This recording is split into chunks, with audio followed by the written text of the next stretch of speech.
राखंडारा देवा बोडगेश्वरा।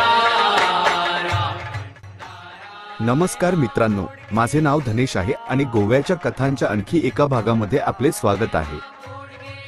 भारतातील जत्रा बहुतेक देवांशी संबंधित आहेत, परंतु मी तुम्हाला सांगेन की गोव्याची सर्वात मोठी जत्रा किंवा जात्रा ज्याला आपण स्थानिक कोकणी म्हणतो त्याशी संबंधित आहे। मग ही सुरक्षात्मक भावना कोण आहे आणि गोव्यात ही सर्वात मोठी जत्रा का आहे, हे सर्व आपण आजच्या भागात समजून घेणार आहोत। म्हापसा गोव्याच्या उत्तरेला असलेले गोव्याचे पारंपरिक व्यापारी शहर आहे। तुम्ही पोरवोरिम महामार्गावरून शहरात प्रवेश करता तेव्हा शेतीचा अनुभव येतो। बोंगानी वृक्षांच्या उपस्थितीमुळे या प्रदेशाला स्थानिक भाषेत पोरवोरिम असे संबोधले जाते आणि या बोटगिनीच्या संरक्षकाला बुडगेश्वर असे संबोधले जाते। सुरुवातीपासूनच असे मानले जाते की हे एका मोठ्या बोन्यानीच्या झाडाखाली शेतात एक छोटेसे देवस्थान होते। प्रवासी अनेकदा येथे थांबून प्रार्थना करत असत। कालांतराने चमक वाढत गेली आणि अधिकाधिक प्रवासी बोडगेश्वर संरक्षक आत्म्याला प्रार्थना करण्यासाठी थांबले। बोडगेश्वर हे म्हापसा शहराचे आणि गोव्याचे रक्षणकर्ते मानले जातात, म्हणूनच त्यांना राखणदार म्हणतात। मंदिराच्या प्रांगणात एक वटवृक्ष आहे ज्याला वऱ्हाडकेश्वर मानले जाते। याच झाडाखाली पूर्वीचे छोटे मंदिर होते ज्याचा नंतर विस्तार करण्यात आला। हे मंदिर भातशेतीत वसलेले असून आजूबाजूला हिरवीगार शांतता आहे। अशी आख्यायिका आहे की बोडगेश्वर रात्री शेतात मशाल घेऊन फिरून शहराचे रक्षण करायचे। पूर्वी लोक नवस बोलून नारळ आणि विडी ठेवायचे आणि सकाळी ती विडी गायब झालेली असायची असा लोकांचा विश्वास आहे।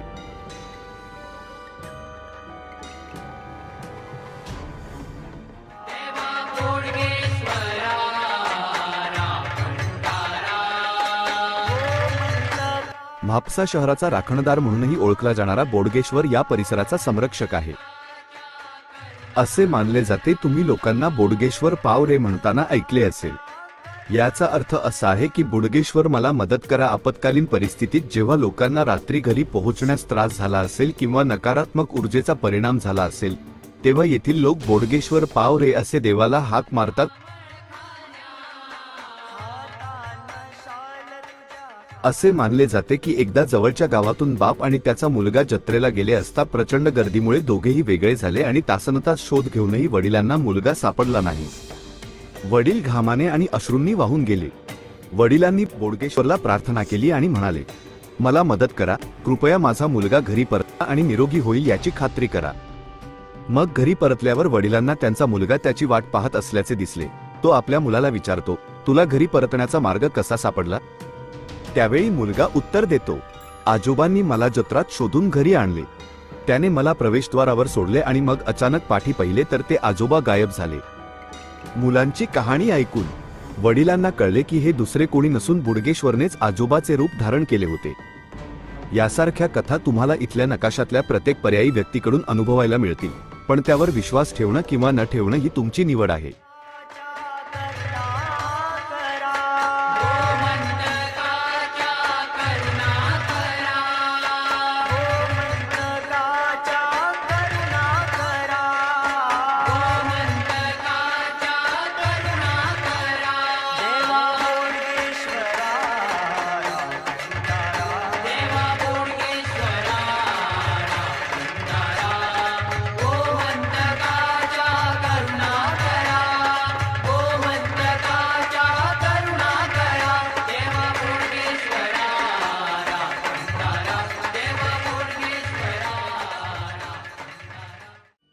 बोडगेश्वर हे आंगवणीचे देव म्हणूनही ओळखले जातात, म्हणजेच नवसाला पावणारे देव।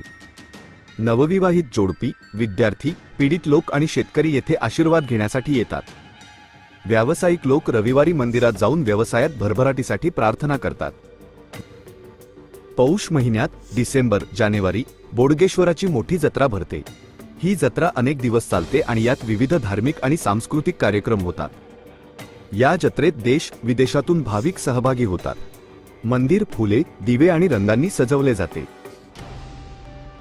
नवस पूर्ण झाल्यावर लोक बोडगेश्वरांना केळी, नारळ, चप्पल, बिडी, घोंगडी किंवा कोंबड्या अर्पण करतात।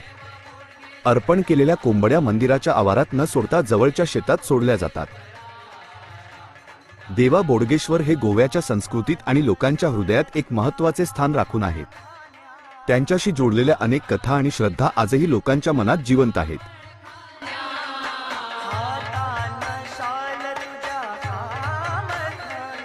हे मंदिर एका सुंदर आणि शांत परिसरात वसलेले आहे. सभोवताली हिरवीगार झाडी आहे. मंदिराची रचना साधी पण आकर्षक आहे. मध्यभागी बोडगेश्वराची मूर्ती आहे, हातात काठी आणि डोक्यावर फेटा असलेली. मंदिरात इतरही अनेक देवी देवतांच्या मूर्ती आहेत.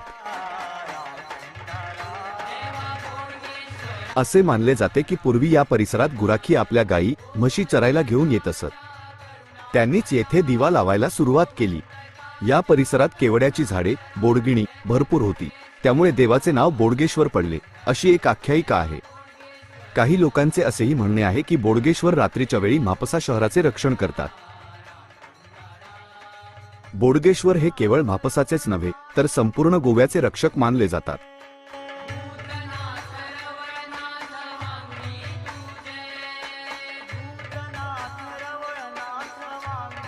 देवा बोडगेश्वर हे गोव्याच्या सांस्कृतिक आणि धार्मिक जीवनाचा एक अविभाज्य भाग आहेत. त्यांच्यावरील लोकांची श्रद्धा खूप दृढ आहे आणि ते आजही लोकांचे रक्षण आणि मार्गदर्शन करत आहेत. देवा बोडगेश्वर राखणदार हे गोव्यातील एक अत्यंत लोकप्रिय दैवत आहे.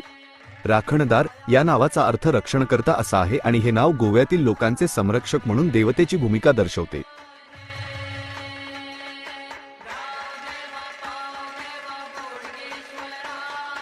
देवा बोडगेश्वर हे गोव्यातील एक पूजनीय संरक्षक दैवत आहेत. ते प्रार्थनांना त्वरित प्रतिसाद देण्यासाठी आणि विविध धोक्यांपासून रक्षक म्हणून ओळखले जातात. ते निसर्ग, सुपीकता आणि एकंदरीत कल्याणाशी देखील संबंधित आहेत. त्यांची पूजा ही गोव्याच्या संस्कृती आणि परंपरांचा एक अविभाज्य भाग आहे. जरी पारंपरिक कथे सारखे कोणतेही विशिष्ट कथन नसले तरी देवा बोडगेश्वर यांचे सार त्यांच्या सततच्या संरक्षक भूमिकेत आणि गोव्यातील लोकांसाठी आशा आणि शक्तीचा स्रोत आहे.